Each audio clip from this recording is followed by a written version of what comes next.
जय श्री कृष्णा दोस्तों। आज मैं भगवत गीता के 10वें अध्याय से श्री भगवान का ऐश्वर्य को प्रस्तुत करने जा रही हूँ, तो आप इसे ध्यान से सुने।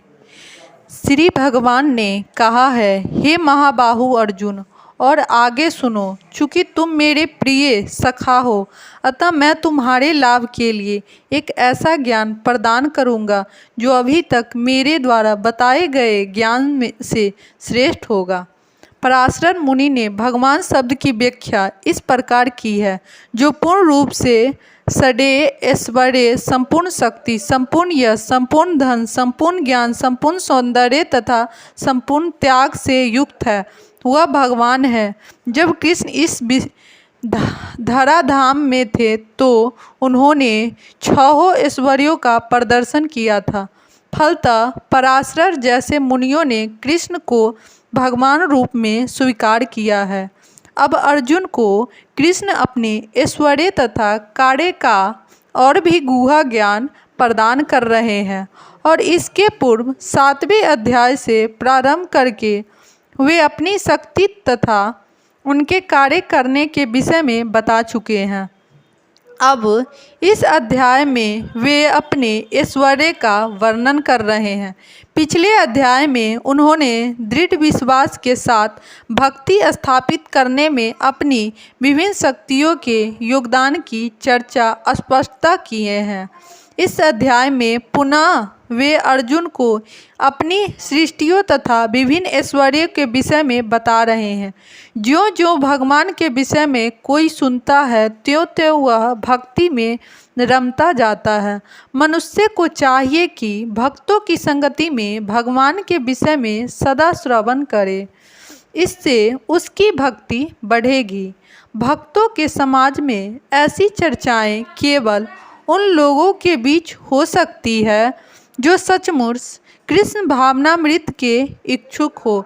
ऐसा चर्चाओं में अन्य लोग भाग में नहीं ले सकते। भगवान अर्जुन से स्पष्ट शब्दों में कहते हैं कि चूँकि तुम मुझे अत्यंत प्रिय हो, अतः तुम्हारे लाभ के लिए ऐसा बात कह रहा हूँ। न तो देवतागण मेरी उत्पत्ति या ऐश्वर्य को जानते हैं, और न ही महर्षिगण ही जानते हैं, क्योंकि मैं सभी प्रकार से देवताओं और महर्षियों का भी कारण स्वरूप हूँ, उद्गम हूँ। जैसा कि ब्रह्म संहिता में कहा गया है, भगवान कृष्ण ही परमेश्वर है, उनसे बढ़कर कोई नहीं है, वे समस्त कारणों के कारण है। यहाँ पर भगवान स्वयं कहते हैं कि वे समस्त देवताओं तथा ऋषियों के कारण हैं, और देवता तथा महर्षि तथा कृष्ण को नहीं समझ पाते।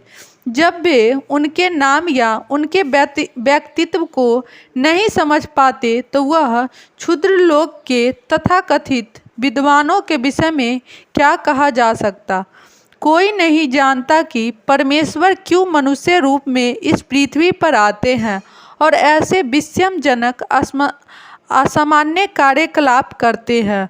तब तो यह समझ लेना चाहिए कि कृष्ण को जानने के लिए विद्वान आवश्यक नहीं है। बड़े बड़े देवता तथा ऋषियों ने मानसिक चिंतन द्वारा कृष्ण को जानने का प्रयास किया, किंतु जान नहीं पाए। श्री भागवत में भी स्पष्ट कहा गया है कि बड़े से बड़े देवता भी भगवान को नहीं जान पाते। जहाँ तक कि उनकी अपूर्ण इंद्रियां पहुँच पाती है, वहीं तक वे सोच पाते हैं, और निर्वेशवादी के ऐसे विपरीत निष्कर्ष को प्राप्त होते हैं जो प्रकृति के तीनों गुणों द्वारा व्यक्त नहीं होता, या वे ही मंतः चिंतन द्वारा कुछ कल्पना करते हैं। किंतु इस तरह से मूर्खतापूर्वक चिंतन से कृष्ण को समझा नहीं जा सकता। यहाँ पर भगवान अप्रत्यक्ष रूप से यह कहते हैं कि यदि कोई परम सत्य को जानना चाहता है तो लो, मैं भगवान के रूप में यहाँ हूँ, मैं परम भगवान हूँ। मनुष्य को चाहिए कि इससे समझे। यद्यपि अचिंत्य भगवान को साक्षात रूप में कोई नहीं जान सकता, तो भी वे विद्वान रहते हैं। वास्तव में हम सच्चिदानंद रूप कृष्ण को भी तभी समझ सकते हैं जब भगवत गीता या श्री भागवत में उनके वचनों को पढ़ें, जो भगवान की अपरा शक्ति में है। उन्हें ईश्वरीय की अनुभूति किसी शासन करने वाली शक्ति या निर्देशक भ्रम रूप में होती है, किंतु भगवान को जानने के लिए दिव्य स्थिति में होना आवश्यक है। चूँकि अधिकांश लोग कृष्ण को उनके वास्तविक रूप में नहीं समझ पाते, अतः वे अपनी अधैतुकी कृपा से ऐसे चिंतकों पर दया दिखाने के लिए अवतरित होते हैं।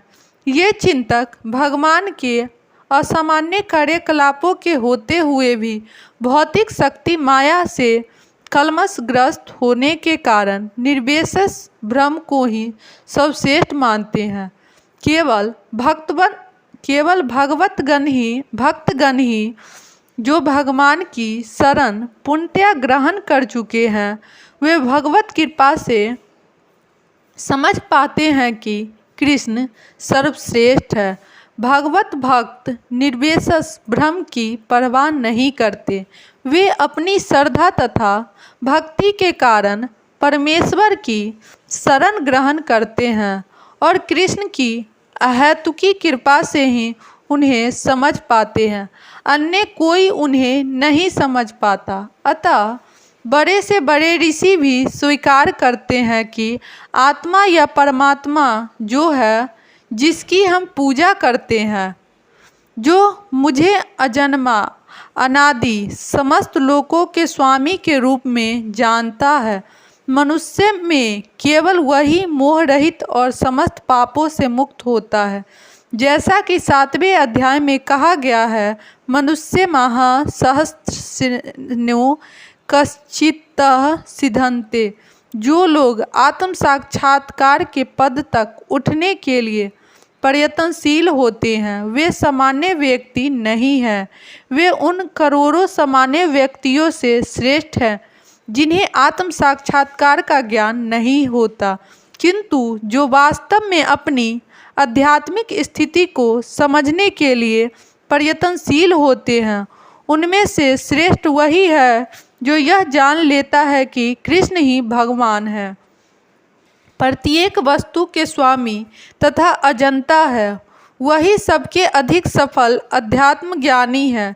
जब वह कृष्ण की परम स्थिति को पूरी तरह समझ लेता है तो उसी दशा में वह समस्त पाप कर्मों से मुक्त हो पाता है।